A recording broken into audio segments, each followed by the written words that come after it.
नमस्कार दोस्तों, स्वागत है आप सभी का आपके अपने यूट्यूब चैनल वंदना स्टडी क्लासेस में।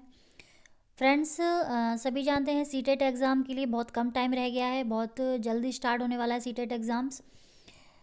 तो अगर आपने सीटीपी अभी तक नहीं पढ़ी है या बहुत कम पढ़ी है तो आज की वीडियो ज़रूर देखिएगा। और ऐसे ही ये सीडीपी की सीरीज़ में डेली एक सेट लेके आऊँगी, तो डेली से सीटेट एग्ज़ाम तक डेली इस सेट देखिएगा, जिससे कि आपकी रिवीजन कंप्लीट हो जाएगी। तो चल आज की जो वीडियो में एमसीक्यू है, जो सीटेट के लिए क्वेश्चंस है, बहुत बहुत इंपॉर्टेंट क्वेश्चंस हैं। तो वीडियो लास्ट तक ज़रूर देखिएगा और वीडियो अच्छी लगे तो वीडियो को लाइक कर दीजिएगा। तो चलिए स्टार्ट करते हैं। पहला क्वेश्चन है, प्रतिक्रिया का विलोप होना निम्नलिखित में से किसके बाद अधिक कठिन है।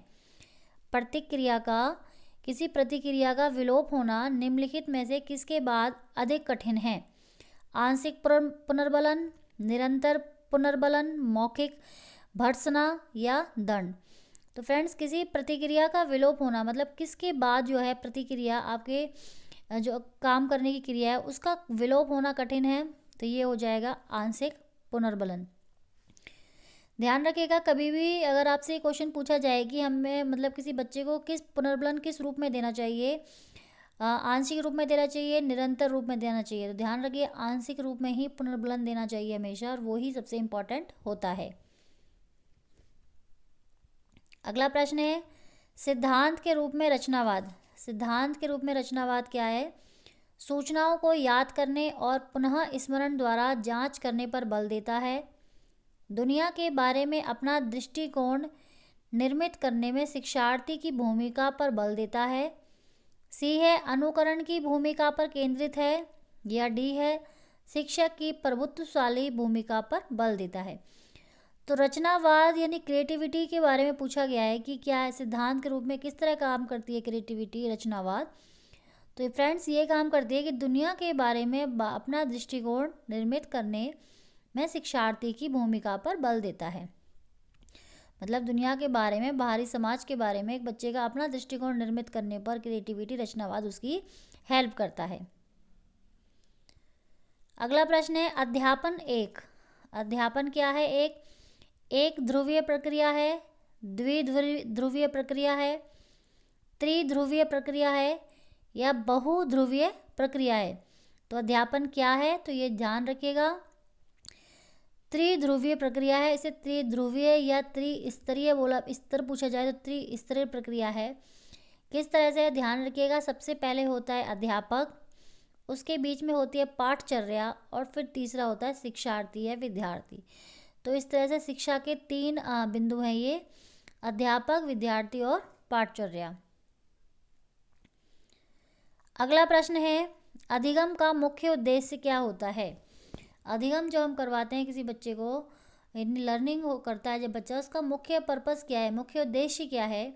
छात्रों के व्यवहार में कोई परिवर्तन नहीं लाना, छात्रों के व्यवहार में परिवर्तन लाना, छात्रों को अपने मार्ग से विचलित करना या उपरोक्त में से कोई नहीं। तो फ्रेंड्स, सीधी सी बात है, अगर कोई भी चीज़ सीख रहे हैं तो उसका मतलब यही हो जाएगा, छात्रों के व्यवहार में परिवर्तन लाना। तो फोर्थ का आंसर हो जाएगा बी। क्वेश्चन नंबर 5 है, बालकों में निरीक्षण करने की योग्यता के विकास में सर्वाधिक मदद करता है। बालकों में निरीक्षण करने के लिए सर्वाधिक क्या मदद करता है, भ्रमण, चार्ट, कंप्यूटर या नमूना। तो बालकों को निरीक्षण की योग्यता का विकास करने में सबसे अधिक मदद करता है भ्रमण।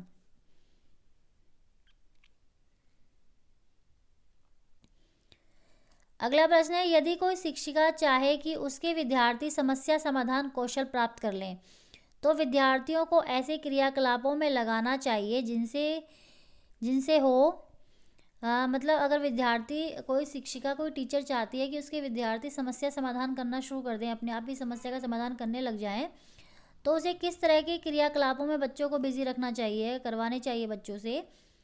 फर्स्ट है प्रत्यास्मरण, रटना और समझना। सेकंड है बहुविकल्पीय प्रश्नों वाले स्तरीकृत कार्यपत्रक। थर्ड है ड्रिल और अभ्यास। और फोर्थ है पूछना, तर्क करना और निर्णय लेना। तो फ्रेंड्स, अगर कोई शिक्षिका चाहती है कि उसके विद्यार्थी समस्या समाधान में कौशल प्राप्त करें, तो उसे किस तरह के क्रियाकलापों में बच्चों को बिजी रखना चाहिए, क्रियाकलाप कराने चाहिए, तो वो होते हैं पूछना, तर्क करना और निर्णय लेना। मतलब बच्चे पूछें, प्रॉब्लम आए तो डिस्कस करें और फिर खुद डिसीजन लें। अगला प्रश्न है, समस्या समाधान प्राय उन विद्यालयों में सफल है जहां, समस्या समाधान कहाँ पे सफल है? जहाँ पे केवल उच्च स्तरीय शैक्षिक उपलब्धि पर ही बल दिया जाता है, अध्यापक केंद्रित शिक्षा शास्त्र प्रभावी है, परिवर्तनशील लचीली पाठ्यचर्या है, या कक्षाओं में छात्रों का समूहीकरण उपलब्ध है। तो समस्या समाधान पूछा गया है कि किस तरह के विद्यालयों में सफल है, तो इसका सही आंसर हो जाएगा जहाँ पे परिवर्तनशील लचीली पाठचर्या है, मतलब बच्चों के अनुसार पाठचर्या में परिवर्तन किया जाए। अगला प्रश्न है, व्याख्या, अनुमान और नियंत्रण प्राकल्पना डैश के लक्ष्य हैं। व्याख्या, अनुमान और नियंत्रण प्राकल्पना डैश के लक्ष्य हैं। पारंपरिक तर्कना के, आगमनात्मक तर्कना के, निगमनात्मक तर्कना के, या वैज्ञानिक पद्धति के। तो व्याख्या, अनुमान और नियंत्रण प्राकल्पना ये किसके लक्ष्य हैं? तो ये वैज्ञानिक पद्धति के लक्ष्य हैं। 8 का सही आंसर हो जाएगा डी। अगला प्रश्न है, 9वां, अधिगमकर्ता का स्वनियमन का क्या अर्थ है? अधिगमकर्ता का स्वनियमन का क्या अर्थ है? विद्यार्थी निकाय द्वारा बनाए गए नियम एवं विनियम, विद्यार्थियों के व्यवहार के लिए विनियमों का निर्माण करना, स्वयं अनुशासन और नियंत्रण, अपनी सीखने का स्वयं अनुवेक्षण करने की योग्यता। तो किसी भी अधिगमकर्ता विद्यार्थी के लिए अगर स्वनियम के संदर्भ में पूछा जाए तो उसका सही आंसर हो जाएगा फ्रेंड्स, अपनी सीखने का स्वयं अन्वेषण। स्वनियमन का ही मतलब होता है कि स्वयं माने खुद से, अपनी सीखने का स्वयं अन्वेषण करने की योग्यता। तो 9 का सही आंसर हो जाएगा डी, अपने सीखने का स्वयं अनुवीक्षण करने की योग्यता। फ्रेंड्स, आज की वीडियो में जो भी क्वेश्चंस हैं, क्वेश्चंस का लेवल बहुत अच्छा है। मोस्टली क्वेश्चंस जो है आपके सीटेट एग्ज़ाम में ऑलरेडी आए हुए हैं। अगर आपने अभी तक भी सीडीपी नहीं पढ़ी है तो मेरे चैनल को सब्सक्राइब कर लीजिएगा। उसमें बहुत सारी वीडियो सीटेट एग्ज़ाम से रिलेटेड हैं, क्वेश्चंस का सेट डाला हुआ है। अगर आप ये क्वेश्चंस भी एग्ज़ाम से पहले तैयारी करके जाते हैं तो डेफिनेटली आप सीडीपी में बहुत अच्छा स्कोर कर सकते हैं। क्वेश्चन नंबर 10 है, निम्नलिखित में से कौन एक गेस्टाल्टवादी चिंतक नहीं है? गेस्टाल्टवादी पूछा गया है, कौन सा नहीं है? तो फ्रेंड्स, गेस्टाल्टवादी में 4 मुख्य नाम हैं, आप सभी जानते होंगे, मैं बता देती हूँ आपको। Wertheimer, Koffka, Kohler and Lewin, ये 4 हैं गेस्टाल्टवादी हैं। ध्यान रखिएगा, Wertheimer, Koffka, Kohler and Kurt Lewin. इसमें से 4 में से एक नाम अलग दिया हुआ, पूछा है कि वो गेस्टाल्टवादी नहीं है। ऑप्शन है स्किनर, कोहलर, कॉफका, वर्दीमर। तो देखिए इसमें जो नहीं पूछा गया है तो कौन सा हो जाएगा? स्किनर, क्योंकि स्किनर गेस्टाल्टवादी नहीं थे, ये व्यवहारवादी थे। अगला प्रश्न है, सार्थक अधिगम क्या है? सार्थक अधिगम क्या है? ऑप्शन है वयस्कों और अधिक सक्षम साथियों का अनुकरण, बी है उद्दीपक तथा उत्तर के बीच युग्मन तथा साहचर्य, सी है दी गई सूचनाओं का निष्क्रिय ग्रहण, एंड डी है निजी अनुभवों से ज्ञान की संरचनाओं का सक्रिय निर्माण। तो फ्रेंड्स, सार्थक अधिगम पूछा है। सार्थक मतलब सही अधिगम जो क्या होता है वो है उद्दीपक तथा उत्तर के बीच युग्मन तथा साहचर्य। तो इसका सही आंसर हो जाएगा 11 का बी। अगला प्रश्न है, संवेग व्यक्ति की उत्तेजित दशा है, यह कथन किसका है? बहुत ही फेमस परिभाषा है, स्टेटमेंट है और बहुत बार एग्जाम में पूछी गई है ये कि संवेग व्यक्ति की उत्तेजित दशा है। यह कथन किसने कहा है? ये स्किनर ने, जीन पियाजे ने, वुडवर्थ ने या जेम्स ड्रेवर ने? तो फ्रेंड्स, ये जो लाइन कही है ये कही थी वुडवर्थ ने। ध्यान रखिएगा, मोस्ट इंपॉर्टेंट है, वुडवर्थ ने। वेरी वेरी इंपॉर्टेंट क्वेश्चन है ये। अगला प्रश्न है, संवेग किसी बालक में पैदा कर सकता है? संवेग बालक में क्या उत्पन्न कर सकता है? सफलता की भावना, प्रेरणा की भावना, रुचि की भावना या उपरोक्त सभी। तो फ्रेंड्स ध्यान रखिएगा, संवेग जो होते हैं बालक में ये सभी उत्पन्न कर सकते हैं, सफलता की भावना, प्रेरणा की भावना और रुचि की भावना। तो आंसर हो जाएगा उपरोक्त सभी।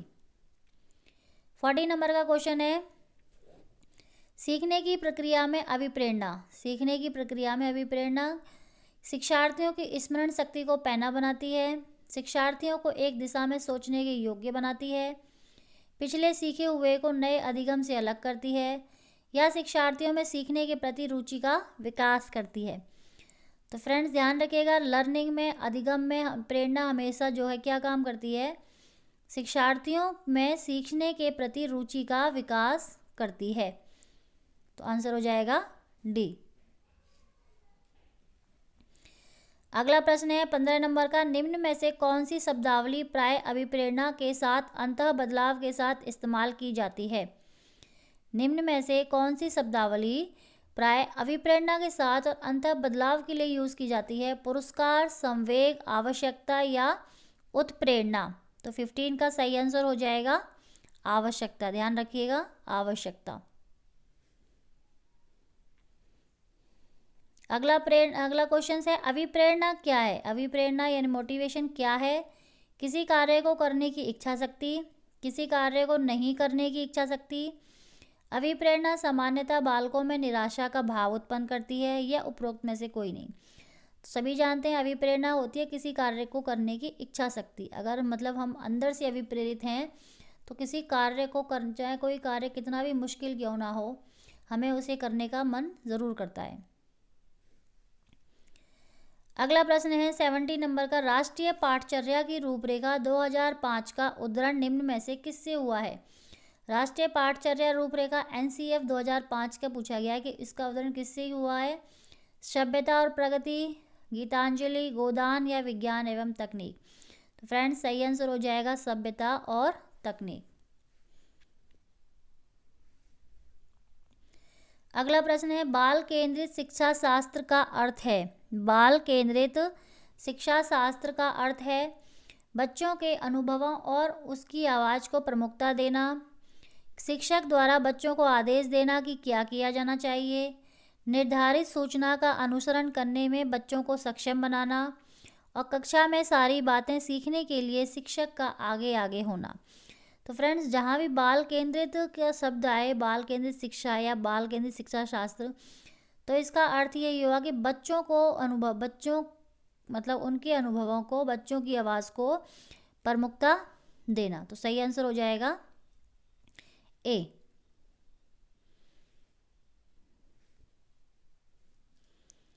अगला प्रश्न है, बालकों को जो मूल प्रवृत्तियां, बालों लिखा, सॉरी ये मिसप्रिंट है, बालकों होगा। बालकों को जो मूल प्रवृत्तियां डैश से प्राप्त होती हैं उनका विकास डैश में होता है। ऑप्शन है ए है वातावरण और वंशानुक्रम, बी है वंशानुक्रम और वातावरण, सी है परिवार और विद्यालय और डी है समाज व परिवार। तो फ्रेंड्स बालकों की जो मूल प्रवृत्तियां वातावरण नहीं वंशानुक्रम से प्राप्त होती हैं, उनका विकास किस में होता है? वातावरण में होता है। तो सही आंसर हो जाएगा इसका बी। मूल प्रवृत्तियां प्राप्त किससे होती हैं? वंशानुक्रम से, और उनका पालन पोषण या उनका विकास किस में होता है? तो वातावरण में। अगला प्रश्न है, शिक्षा मनोविज्ञान एक विज्ञान है? शिक्षा मनोविज्ञान एक विज्ञान है मानव के सिद्धांतों का, शैक्षिक सिद्धांतों का, मानव व्यवहार का या मानव की व्यक्तिगत विविधताओं का। तो फ्रेंड्स वर्तमान में शिक्षा मनोविज्ञान क्या है? मानव व्यवहार का विज्ञान है। ध्यान रखिएगा, बहुत इंपॉर्टेंट है, बेसिक सा क्वेश्चन है, लेकिन कई बार एग्जामिनर का नहीं पता होता, वो कुछ भी उठा के आपसे पूछ सकता है। 21 क्वेश्चन है, विकास कभी ना समाप्त होने वाली प्रक्रिया है, यह विचार किससे संबंधित है? विकास कभी भी, इंसान का विकास कभी भी समाप्त नहीं होता, यह किससे संबंधित है? अंतर संबंध का सिद्धांत है, निरंतरता का सिद्धांत है, एकीकरण का सिद्धांत है या अंतः क्रिया का सिद्धांत है? तो विकास कभी ना समाप्त होने वाली प्रक्रिया है, यह सिद्धांत किससे संबंधित है? तो यह है निरंतर। निरंतर माने कंटिन्यूस चलता रहे जो। अगला प्रश्न है, इस अवस्था में बालकों में नई खोज करने की और घूमने की प्रवृत्ति बहुत अधिक बढ़ जाती है। बालकों की अवस्था से प्रश्न है कि किस अवस्था में बालकों में नई खोज करने और घूमने की प्रवृत्ति बहुत अधिक बढ़ जाती है। शैशव काल में, उत्तर बाल्यकाल में, किशोर अवस्था में या प्रौढ़ अवस्था में।